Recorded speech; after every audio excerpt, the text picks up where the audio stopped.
bugs are in there. And this one here, it's got something on there, but what it is, I don't know. Never seen him before. Dave Chambers, what kind of potatoes are these? I don't know, let's dig them up and find out. See if they're ready.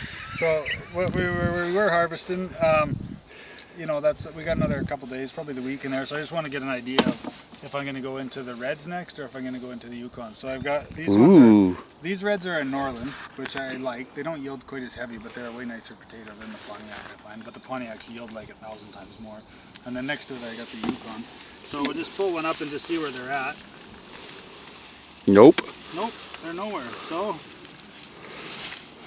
that ain't happening there. So we won't put those in our little spectrum. So then we'll move over here. Off to the next ones. These are the Yukons. They'll be ready. The Yukons are over here. Usually they're pretty early. Wow.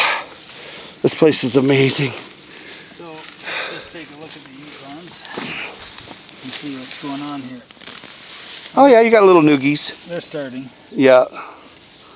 They could get about 3 times that size though, or more. Oh, they'll get nice and big. Yeah. I soaked these guys for about 6 hours yesterday just to get a real heavy saturation here, so you're only watering once and not all the time. So that's good. So that'll give us the week on that other patch, and then by sometime next week, these guys probably will have sized up enough that I can start to do the same thing as come in a little bit alternate picking. Well, this is Howie Jones. All the best.